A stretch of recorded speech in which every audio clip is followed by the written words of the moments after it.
Hey everyone, my name is Jacqueline. You can call me Jackie, and you can find me on Instagram, Ravelry, and YouTube as @JacqandKit.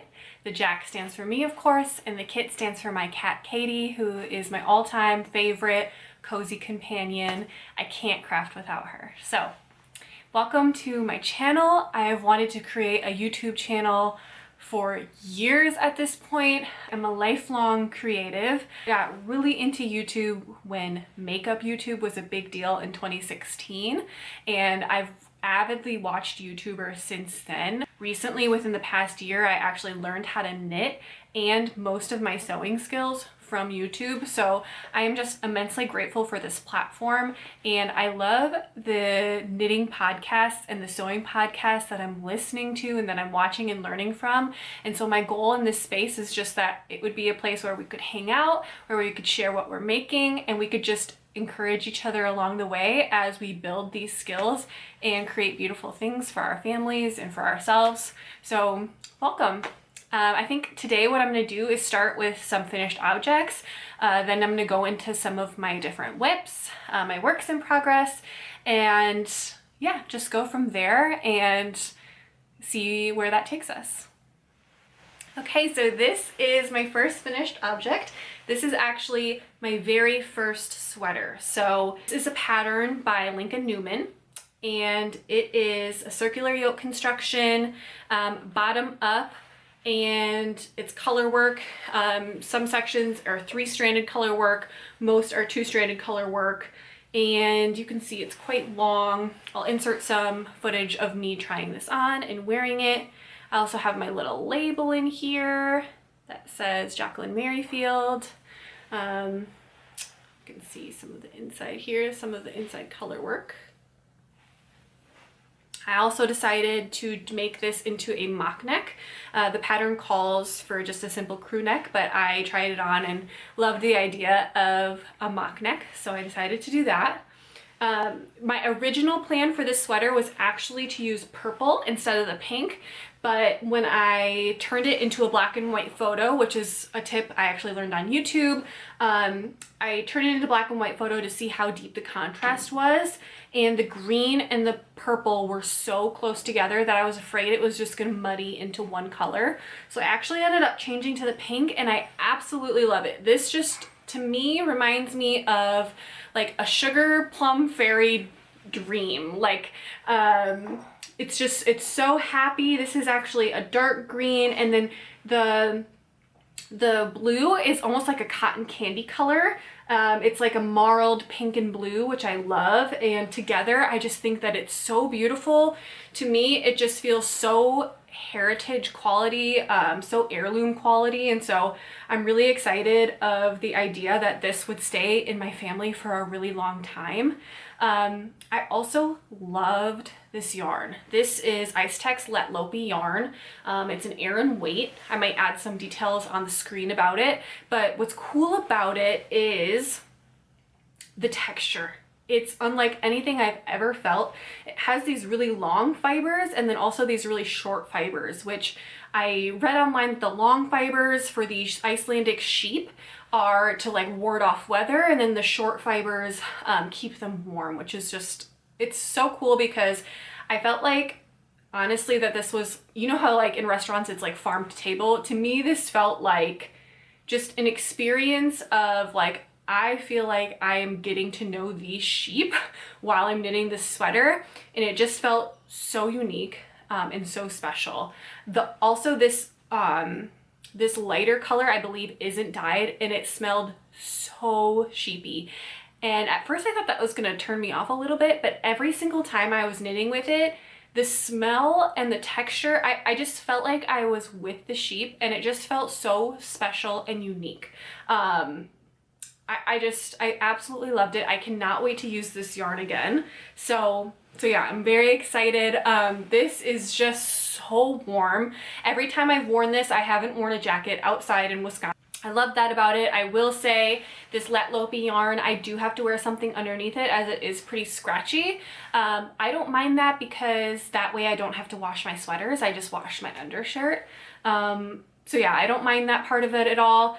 I absolutely cannot wait to make another sweater with Let Lo Be. It's just mesmerizing. It feels like such a gift and such an honor to have these like materials from all around the world at our fingertips. So yeah, it's such a blessing. I love it. My next finished object are these quick and bulky mittens. This, I picked up one of the Malabrigo Rasta yarns in this really electric color, and these mitts right in front of the Rasta section, and I touched them and they were just so soft and the colors were just mesmerizing. I literally saw these mittens and was like, I'm getting that. I'm making those. And it was one of those where it was like, I knew it was going to be a one skein project. I knew it was going to be super fast. This is like ultra bulky or extra bulky or whatever that weight is. And yeah, these were so fast. You could easily make these both in a day or two. I think I went a little bit slower than that, but could easily have done that. Just the texture of these is just beautiful and it's so soft. It's the type of yarn that I feel like is going to pill very easily. So I'll have to report back on how well they hold up. But overall, I can't wait to wear them. I feel like they're like a standout piece for an outfit. Like if you have a neutral outfit, you could just wear these and they look so fun and so unique. So yeah, these are for a little bit for me, like stepping out of my comfort zone. I feel like my goal for 2024 is just to incorporate these colors more into my life because they bring me so much joy. When I see this color, it like lights up my brain in a much different way than reaching for like a gray sweater does, right? So yeah, I'm very excited about these. I would absolutely recommend the pattern. It's a free pattern on Ravelry. I'll link it down below. But yeah, absolutely recommend using this yarn. I'm not sure how well it would hold up in a sweater. I'm not really wanting to knit a sweater out of this just because I feel like I wouldn't like knitting with such big needles, but the big needles for a smaller project isn't so bad. I think I used a size 11 for these. That was my 2 finished objects. Now for my works in progress. To start, here is my Lumme sweater. Oh my gosh, I can just see this on my screen and it is just electric. So speaking of electric colors, I went into my local yarn store and I was looking for something specifically for this. I've been calling it Lumme. I think it actually is Loom sweater. And I at first was going to pick that Let Lo Be again, but I kind of wanted to try something new, especially since this was going to be my second sweater. And so someone in the store pointed me to this and Make Erin yarn. And it's a 50% wool, 50% alpaca, and it is just so squishy. And the first time I touched it, I just knew, oh yeah, I need to make something out of this. I was absolutely drawn to this pattern. I was drawn to this color. I've seen this color everywhere. I first saw this color with the porcelain sweater that's been really popular, which I would also love to make. And then I had a friend knit in this color and it's one of those like cobalt blues that's just so striking. It's almost leaning towards purple. It's like a cool tone, just very vibrant blue. And I decided to do it with the white. I love this white is named Betty White, which is just so cute. And yeah, it's been an absolute dream to work up so far. Eventually this neckline will be folded over to be just like a crew neck. So I have to sew that down. And yeah, I'm almost done with the color work here. And then we go into, I'm going to split for sleeves and then do some short rows, and then I'll already be into the body and the other sleeves. So yeah, I actually started a different project I'll show you in a second, but this one has been the one I've been drawn to and picking up the most just because it feels so wintry, and I think I would absolutely just love to wear this for the remainder of January, for February. So this is the one I'm really trying to finish soon. And here is that squishy yarn I was talking about. It is so beautiful. Next I have the Pressed Flowers pullover. Look at this. It is so beautiful. You can see a little bit of the color changing of that yarn there. The yarn I'm using for this project is Green Mountain Spinnery in Music. This is like the touch of gray color. And then I also have this yarn here, which is, I actually had to go grab a skein of it. This is the Utopia Helix DK. It's absolutely stunning. It has that like hand spun spin cycle type of look. This is a local Wisconsin company, so I really wanted to use this yarn in particular. And this has just been really fun so far. The thing with this is, to me, this reads a little bit more like a spring knit, and so I'm okay with getting the other one done first and then working on this one. And the other thing with this is that it's mosaic knitting, and so it almost, I don't actually know if this is true, but it feels like I'm knitting both rows twice. And it's just, I feel like it takes a long time. Like I can knit all night and all I've gotten done is like one flower row. So yeah, so this is the cardigan version. This is gonna take a little bit longer, but I'm really excited about this. I think it's gonna be one of those cool go-to items. If I have a neutral outfit on, I can put this on. It's just gonna bring a little bit of life and color to the outfit. I haven't found the buttons I'm gonna use for this yet. I can't decide if I want to do something a little bit more neutral or if I should do like a really fun pink or purple button, something like translucent, or I'm kind of thinking maybe like an opal button might be cool as well. If you have any ideas or any links to buttons, please link them for me. I'm new to finding buttons. For all the clothes I've made, I've only ever sourced buttons from like Joann. So yeah, I might be doing some research online, but that is the pressed flowers. And then my last whip that's on the needles right now are these, what I was calling Christmas socks. They are so beautiful. This is the Malabrigo yarn. And then I actually have a yarn that's discontinued from Brooklyn Tweed. That's the red. And this is the Crazy Sock Lady Magic Loop socks, just the vanilla socks. And this is my first time doing 2 at a time. Actually, this will be my first finished pair of socks actually. But this is also my first 2 at a time. So I love to just learn as I go, mess up as I go. So yeah, for me, I feel like socks take a really long time. I think it's because I'm more excited to work on sweaters. So I kind of just like, I've been bringing this to work and doing it at my lunch breaks. I sometimes will do this if my husband and I are watching TV, but yeah, they've been on the needles for a while. Obviously it was supposed to be a Christmas sock and it's much past Christmas and I'm still not finished, but I'm really excited about these. I hope to make more socks for the rest of the year. I absolutely love wearing socks. Like I love wearing them with my Birkenstocks, and I think it's something that I would feel special wearing around the house. So I'm really excited about these. I'm excited to see how they wear, and excited to see if I reach for them.